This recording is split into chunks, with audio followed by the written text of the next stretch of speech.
മധ്യപ്രദേശിൽ CNI ബിഷപ്പും മലയാളിയുമായ school principal ഒരു മാസമായി ജയിലിലാണെന്ന വാർത്ത. CNI മാനേജ്മെന്റിന് കീഴിലുള്ള സ്കൂളിനെതിരെ ഉയർന്ന ആരോപണങ്ങളിലാണ് ഇദ്ദേഹത്തിനെ അറസ്റ്റ് ചെയ്തത്. രാധാകൃഷ്ണൻ ഡൽഹിയിൽ നിന്ന് വിവരങ്ങൾ നൽകുന്നു. രാധാകൃഷ്ണൻ, എന്ത് കാരണത്താലാണ് ഈ പ്രിൻസിപ്പലിനെ ഉൾപ്പെടെയുള്ള ആളുകളെ അറസ്റ്റ് ചെയ്ത് ജയിലിൽ പാർപ്പിച്ചിരിക്കുന്നത്? SKN ഈ ന്യൂനപക്ഷ സ്കൂളുകൾക്ക് എതിരെ അല്ലെങ്കിൽ സ്ഥാപനങ്ങൾക്കെതിരെ ഈ BJP ഭരിക്കുന്ന സംസ്ഥാനങ്ങളിൽ വലിയ രീതിയിലുള്ള ആക്രമണങ്ങൾ ഉണ്ടാകുന്നു, അല്ലെങ്കിൽ അവർക്കെതിരെയുള്ള നടപടികൾ ഉണ്ടാകുന്നു എന്ന വിഷയം സുപ്രീം കോടതിയുടെ അടക്കം പരിഗണനയിലിരിക്കുന്ന ഒന്നാണ്. അതിന് സമാനമായിട്ടുള്ള ഒരു സാഹചര്യമാണ് മധ്യപ്രദേശിലെ ജബൽപൂരിൽ നിന്നും ഇപ്പോൾ വരുന്നത്. CNI സഭ നടത്തുന്ന, അവരുടെ മാനേജ്മെൻറ്റ് നടത്തുന്ന ഒരു സ്കൂളാണ് ഇപ്പോഴത്തെ ഈ വിഷയങ്ങളുടെ എല്ലാം ആധാരം. CNI ബിഷപ്പിനെയും ബിഷപ്പിലെ സ്കൂളിലെ പ്രിൻസിപ്പാളായിട്ടുള്ള മലയാളിയായിട്ടുള്ള ഷാജി തോമസിനെയും അടക്കമാണ് ഇപ്പോൾ അറസ്റ്റ് ചെയ്തിരിക്കുന്നത്. 9 പേരാണ് ഇപ്പോൾ ജബൽപൂർ ജയിലിൽ 30 ദിവസമായിട്ട് കഴിയുന്നത്. അവർക്ക് ജാമ്യം നൽകാനായിട്ടുള്ള നടപടികളൊന്നും ഈ സർക്കാരിൻ്റെ ഭാഗത്ത് നിന്ന് അല്ലെങ്കിൽ ആ വിധത്തിലുള്ള നടപടികളൊന്നും ഉണ്ടാകുന്നില്ല. ഇതിൻ്റെ ആരോപണം ഇതാണ് SKN, ഈ സ്കൂളുകളിൽ, ഈ മാനേജ്മെൻറ്റ് സ്കൂളുകളിൽ 10% ഫീസ് വർദ്ധിപ്പിക്കുന്നതുമായി ബന്ധപ്പെട്ടിട്ടുള്ള നടപടികൾ അവർക്ക് സ്വീകരിക്കാവുന്നതാണ്.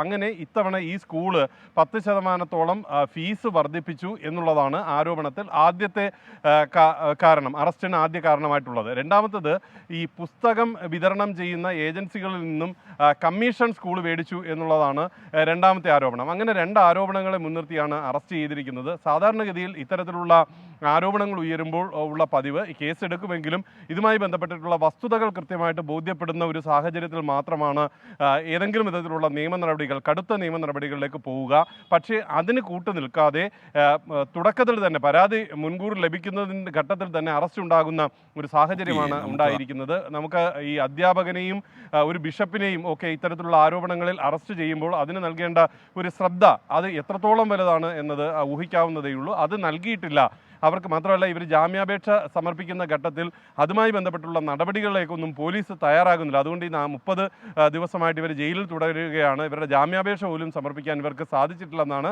ഞാൻ മനസ്സിലാക്കുന്നത്. Thank you Radhakrishnan. പ്രേക്ഷകർക്ക് അറിയുന്ന പോലെ CNI ബിഷപ്പും അതേപോലെ സ്കൂൾ പ്രിൻസിപ്പലും ഒരു മാസമായി ജയിലിൽ കഴിയുന്നു എന്നാണ് മനസ്സിലാക്കുന്നത്. നമുക്കിപ്പോൾ ഇവരുടെ അഭിഭാഷകനായ അഡ്വക്കേറ്റ് ആൾജോ കെ ജോസഫ് നമുക്കിപ്പം ചേരുന്നു. നമസ്കാരം അഡ്വക്കേറ്റ്. എന്താണ് ഇവരുടെ യഥാർത്ഥമുള്ള കാരണം? നിയമപരമായി ഇവർ എന്ത് ബുദ്ധിമുട്ടുണ്ടാക്കിയെന്നാണ് അധികൃതർ പറയുന്നതും ഇവരെ ജയിലിൽ പാർപ്പിക്കാൻ തക്ക കാരണം അതിനുണ്ടോ? Good morning SK. വളരെ വേദനാജനകമായ വാർത്തകളാണ് ചില സമയത്ത് വന്നുകൊണ്ടിരിക്കുന്നത്. അലിഗേഷൻസ് നോക്കിക്കഴിഞ്ഞാൽ തന്നെ രാധാകൃഷ്ണൻ ഇപ്പോൾ പറഞ്ഞ പോലെ വളരെ മോശമായ അലിഗേഷൻസ്. സ്കൂളിൽ ഫീസ് വർദ്ധിപ്പിച്ചു, പ്രൈവറ്റ് സ്കൂളിൽ ഫീസ് വർദ്ധിപ്പിക്കുന്നത് കുറ്റകരമാണെന്നുള്ളതാണ് ഇപ്പോൾ ഇന്നു മുതൽ മധ്യപ്രദേശിലെ നിയമം. അതേപോലെ തന്നെ കമ്മീഷൻ, ബുക്ക് വിറ്റപ്പോൾ കമ്മീഷൻ വാങ്ങിച്ചു. വളരെ ഒരിക്കലും ഒരു പോലീസ് എടുക്കാൻ പാടില്ലാത്ത തരത്തിലുള്ള കേസുകൾ എടുത്തിട്ടാണ് ടാർഗറ്റ് ചെയ്തിട്ട് ചില ആൾക്കാരെ, ചില ഇൻസ്റ്റിറ്റ്യൂഷൻസിനെ ടാർഗറ്റ് ചെയ്തിട്ട് പോകുന്നൊരു പ്രവണതയാണ് മധ്യപ്രദേശ്. ഇതിനു മുമ്പും പല കേസുകൾ, പല രീതിയിലുള്ള കേസുകൾ മധ്യപ്രദേശിൽ നിന്ന് വന്നിട്ടുണ്ട്. ഇൻഡോർ ലോ കോളേജിൽ ഒരു കേസ് എന്ന് പറയുന്നത്, ലൈബ്രറിയിൽ ഉണ്ടായിരുന്ന ഒരു ബുക്കിന്റെ പേരിൽ ഒരു പ്രിൻസിപ്പലിനെ 1.5 വർഷത്തോളം, 35 വർഷം സർവീസ് ഉണ്ടായിരുന്ന ഒരു നിയമാധ്യാപകനെ 1.5 വർഷത്തോളം ഹോണ്ട് ചെയ്ത ഒരു ഗവൺമെന്റ് ആയിരുന്നു മധ്യപ്രദേശിലുള്ളത്. അതേപോലെ തന്നെ ഇപ്പം ഇത് തെരഞ്ഞു പിടിച്ച് മൈനോറിറ്റികളെ ആക്രമിക്കുന്ന, ചില ഇല്ലാത്ത വിഷയങ്ങളിൽ മൈനോറിറ്റി ആൾക്കാരെ, ഇൻസ്റ്റിറ്റ്യൂഷൻസിനെ ടാർഗറ്റ് ചെയ്യുന്ന ഒരു സമീപനമാണ് മധ്യപ്രദേശ് ഗവൺമെന്റിന്റെ ഭാഗത്ത് തുടർച്ചയായി വന്നുകൊണ്ടിരിക്കുന്നത്. ഇത് തീർച്ചയായും പൊതുസമൂഹത്തിന്റെ മുമ്പിലേക്ക് കൊണ്ടുവരേണ്ടത്, നാഷണൽ മീഡിയ ഒന്നും കൊണ്ടുവരുന്നില്ല, പൊതുസമൂഹത്തിന്റെ മുമ്പിലേക്ക് കൊണ്ടുവരേണ്ടത് വളരെ അത്യാവശ്യമായിട്ടുള്ള ഒരു കാര്യമാണ്. Thank you advocate Aljo K Joseph. എന്തായാലും ഇവരുടെ കാര്യത്തിൽ തീരുമാനമുണ്ടാകട്ടെ എന്നാണ് പറയുന്നത്. അലി മേപ്പാടി SKN, എൻ്റെ മകൻ മരിച്ചിട്ട് 12 ദിവസമായി. പരാതി SP-ക്കും മുഖ്യമന്ത്രിക്കും MLA-ക്കും കൊടുത്തു, എന്നിട്ട് ചാനലും കൊടുത്തു, എന്നിട്ട് ഒരു വിവരവുമില്ല എന്ന് പറയുന്നു. അലി മേപ്പാടി, അങ്ങയുടെ മകൻ എങ്ങനെയാണ് മരിച്ചത് എന്ന് വ്യക്തമായില്ല. ദുരൂഹ മരണമാണെങ്കിൽ തീർച്ചയായിട്ടും താങ്കൾ ഒരിക്കൽ കൂടി മുഖ്യമന്ത്രിയെ ഓർപ്പിക്കാൻ വേണ്ടി കത്തയക്കണം.